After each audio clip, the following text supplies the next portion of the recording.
If you've never seen Videodrome, 1983, you're missing out on one of the weirdest, wildest movies of the 80s. This is a trippy sci-fi horror flick from the twisted mind of David Cronenberg, the king of body horror. Think creepy TV signals, hallucinatory nightmares, and some seriously gross practical effects. Over time, Videodrome's become a true cult classic. A must-see if you're into movies that mess with your head.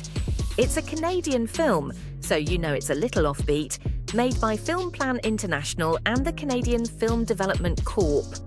Universal Pictures brought it to the States. It's about 87 minutes long, so not a huge time commitment, and it's the perfect blend of sci-fi, horror, and psychodrama. What's the story? Alright, so here's the deal. Max Renn, James Woods, runs this grimy TV station in Toronto that's always pushing the edge for ratings. More violence, more weirdness, whatever gets attention. Then Max stumbles on this bizarre pirate broadcast called Videodrome. It's super graphic, mixes torture and murder, and feels way too real. But it gets weirder. Max gets obsessed, starts having crazy hallucinations, and his body literally starts transforming. At one point, his stomach turns into something that looks like a flesh VCR. Not joking. He meets Dr. Brian Oblivion, think philosophy professor crossed with doomsday prophet, and the doc's equally odd daughter Bianca. Turns out Videodrome isn't just a show, it's a brainwashing signal designed to screw with people's minds and basically start a mental revolution.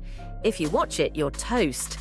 The whole thing spirals into this wild conspiracy where Max is turned into a kind of media hitman. The final scene, it's one of those endings that sticks with you forever. Creepy, ambiguous, and totally unforgettable. Why is everybody still talking about it?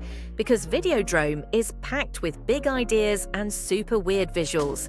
Media overload.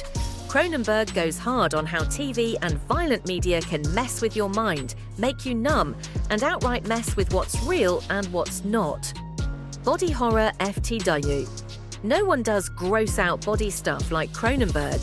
The way people's bodies get taken over by tech is both gross and kinda genius. A warning about human control, or lack of it. Mind control. Paranoia. The movie's all about how easy it is for media to screw with your head and manipulate people. Marshall McLuhan.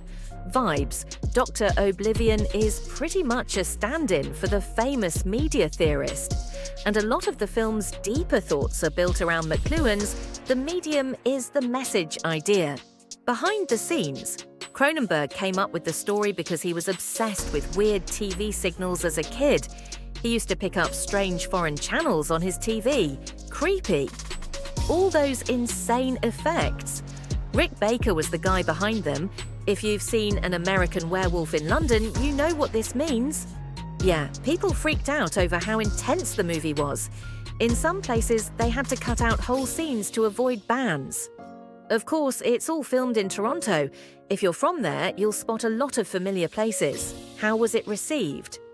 Critics in the 80s didn't all get it. Some thought it was brilliant, others called it confusing, disgusting, or just plain nuts.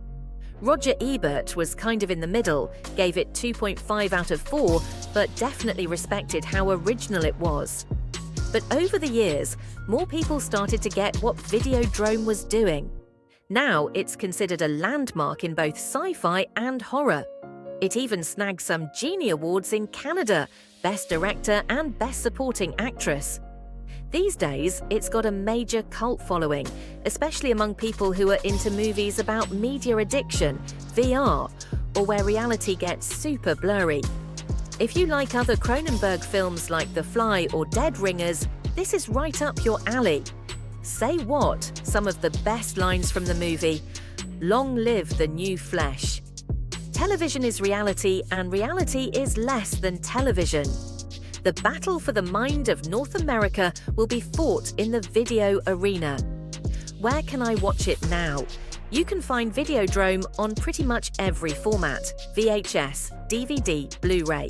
But if you want the best version, grab the Criterion Collection release. Looks amazing. Plus, you get Cronenberg's commentary and some cool extras.